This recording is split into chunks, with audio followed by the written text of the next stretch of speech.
What is up, guys? My name is Mark Santamaria. Welcome back to the channel. Welcome back to RC Vlog. You guys look a little crooked. Let me fix. There we go. All right. So back in the garage, gonna work on some stuff. I actually started work on my I started working on my cars last night, but man, there was like a pterodactyl that flew in my garage. It was like a gigantic bug. I didn't feel like fighting dinosaurs last night, so I didn't work on my car. I did a little bit. I'm basically doing like a kind of like a post-mortem almost, like a post-race inspection on my ET48.3. The car was absolutely amazing. I didn't change any of the setup, like literally everything I did. I told you guys what I did during the build. I'm gonna try to summarize. I did orange springs in the back. I think I did 15.7. Actually, I have it in my phone. I put all my setups on my phone, just so you guys know, just in case what is going on. Of course, I need to use my phone. It's not gonna work. All right, let's see. Put all my setups on my phone. That way I can, if I have to rebuild, it's quick. Let's see. My 15.7 is what I put in my diffs. And then I did 650, 600. So 650 oil in the front, 600 in the back. And it was like freaking perfect. So one thing I will say, I was worried about this. I was scared that truggy bodies weren't gonna last as long. I think that is a true statement. I'll tell you guys where the stress points are. Looks like right here, this is the Techno body. Look right here on the top where this kind of fin thing meets the actual roof of the car. It broke there a little bit. And then right here on the sides, which that might be because of my paint job, but it looked like that broke there. So I put some shoe glue on the inside. And then if you shoe glue the inside where the front shocks hit the body, you'll also save some paint there. So the reason why I'm telling you that, guys, is if you shoe glue that now, you don't have to worry about it breaking as much, or it's probably a little bit more durable. But that's what I did. I did that to my body. I gotta pull the center diff out. You know, it's not a... This happened with my e-buggy too. For some reason, the center diff leaks just a little bit. And actually, I can see like oil on the outside of the gear, but I know when I pull it open, there's gonna still be plenty of oil in there. Happened with my e-buggy too. I ended up taking it out and just rebuilding it. I think it maybe just has to seat, so maybe the second rebuild is better. It doesn't happen on my e-buggy now, but I do remember when I first got my e-buggy, I had to rebuild the center diff because it was leaking a little bit. So I gotta pull that out. And then I gotta put the new screws that hold the shock, the camber links on. So I already took the front one off. This is the camber link piece. And basically I used the flange nut. If you guys follow my Instagram page, which you need to, I told you guys what it was. I used a flange nut to make sure that the camber link wouldn't pop off the screw. And I didn't change the screw. So this is the screw that holds it. Actually, you know what? I'll just show you guys. All right. Let me turn this around so you guys can hear me. All right, so if you see right there, look close. See how there's no screw coming out of the back of that nut? So here's the camber link. The reason why I use a flange nut is if sometimes this will pop off, and when you use a flange nut, it's harder, it won't go over the flange nut. So I used a flange nut, but because I used a flange nut, there wasn't enough nylon on the screw. The screw didn't protrude out enough from the nut. So, man, that was out of context galore. Hold on, let me turn the camera back around. All right, straighten out back out. Hold on, we're almost there.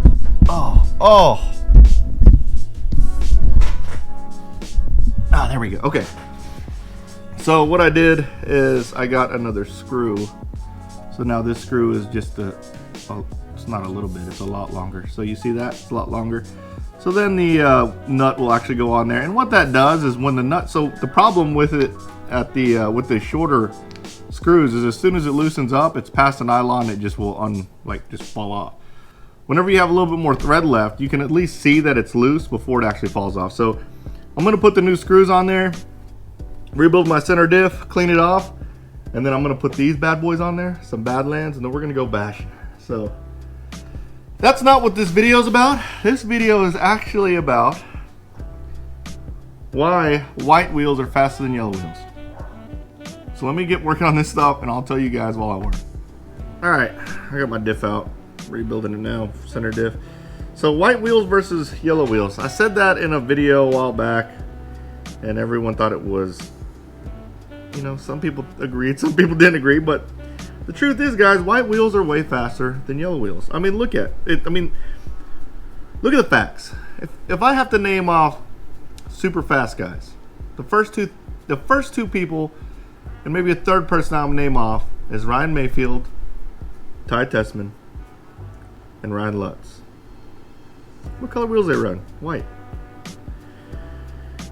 I mean, white has, you know, it actually creates less drag. The color white, whenever you're going around corners and you start to kind of, you know, come up on the lip, what happens is your muffler bearings end up catching, and the wind will actually go around the white a little bit better, and there's actually less drag. So it's actually proven that the white wheels actually go around corners faster.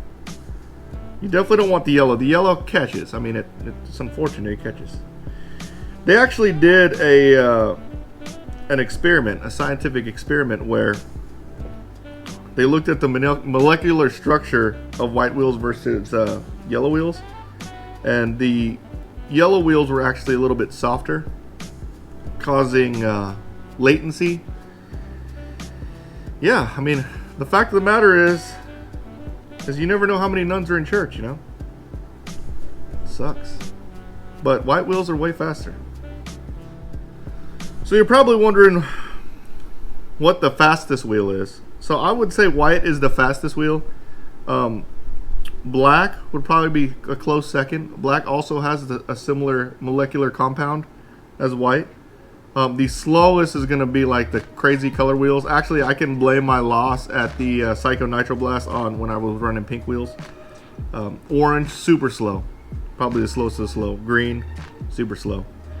But if you want to be at that level and you want to run at that pace, you have to run white wheels. I mean, yellow, you might be able to get away with it, but remember, you're sacrificing at least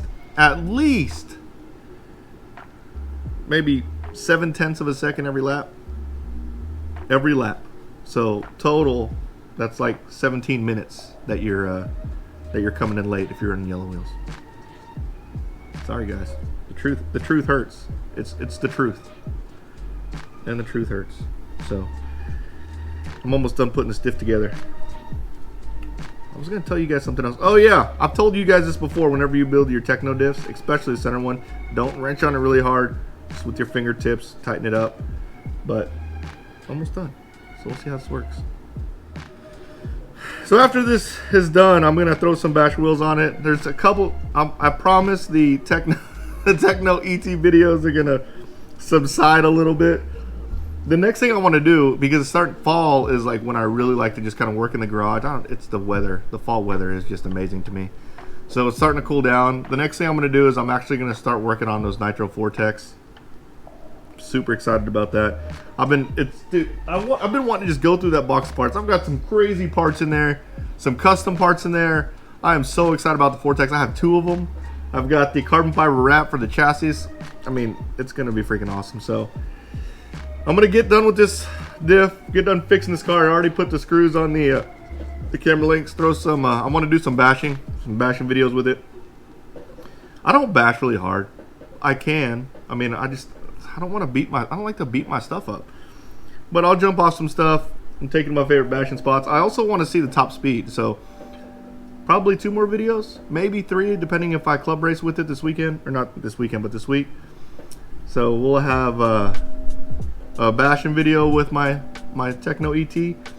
We'll have a high speed run, and then maybe a club race video, and then we'll start with our Vortex. Or my Vortex. So, congrats to David, the guy who won the Baja Ray. I did mail that out this week. Congrats to him. He was really excited. I'm really happy he won. Whenever he got to the finals, one of the final spots on the wheel, whenever the final 10, he was so excited. He said his kids were excited. That's what it's all about.